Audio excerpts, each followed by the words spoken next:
So I'm at the end of my walk here. I'm out in Cherrywood.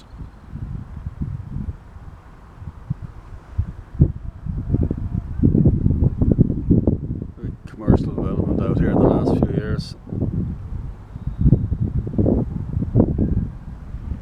And there we have the pylon beside the viaduct. Inaccessible viaduct. Up until 2009 you could get access to it. It's fun. You were spoiled for choice because on the other side where they're playing a football pitch, the Shankill Vale pitch, you could get access from that, and that's all heavily overgrown, and you just better get the best one was to get access from here, so you could just walk onto the viaduct. It was fantastic. And then on the Cherrywood Road they blocked off. That was when I first climbed it back in 1980, that was the way I would have accessed it, and sadly that's cut off as well, so you can't get onto the viaduct. Its future is uncertain. I've ad nauseum talked about it over the last 5 years, and I've made numerous videos here, and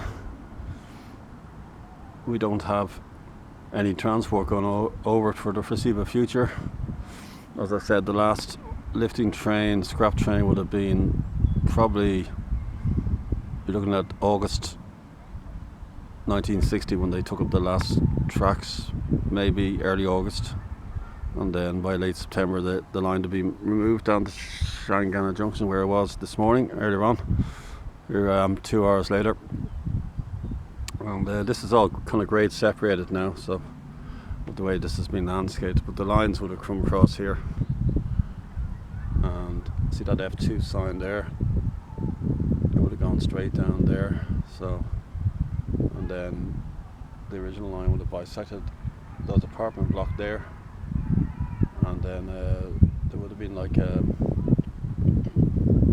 access bridge. There was actually a walk here, so there would have been a walk here, and the bridge was enabled people to access Tully Church, go over the railway and then head down to Tully Church. Well, it was kind of agricultural, this area as well, so I think it was like a farmer's access bridge.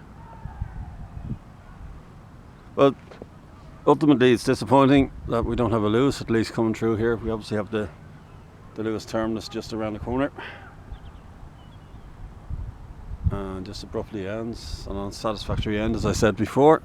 But the Luas should have, if they'd planned it properly and protected the alignment down to the old junction, as I said, you could have had an arrangement like in Broad Broombridge, not Broad, using the old Broadstone alignment.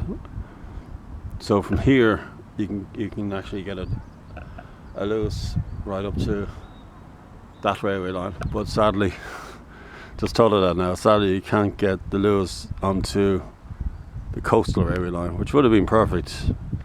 You would have had connectivity from the Maynooth line via the Luas down here, so yeah, that would have been an alternative way of getting down to Shankill from this way, but it was not to be.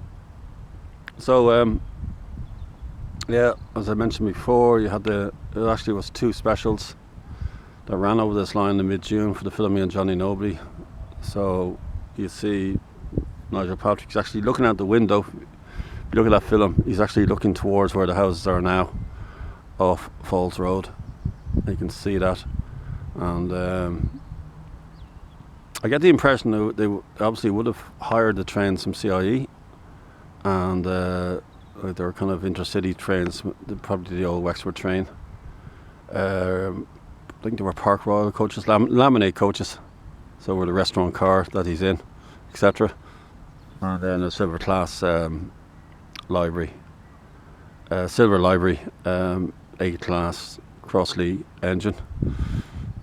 The Metro Vickers, isn't it? That they would have brought in the mid-50s, 55, and then they were in use until 95. So, but yeah, so they would have been brought in 2 trains here. They only had the down line left, and that wouldn't have went as far as Foxrock and then. So at least we have that footage. That's something anyway. Okay, that's the end of my Saturday morning on the covering the line from Old Shangala Junction to the Cherrywood viaduct, Brysglen viaduct. Some say Brysglen, Cherrywood viaduct. Thanks for watching.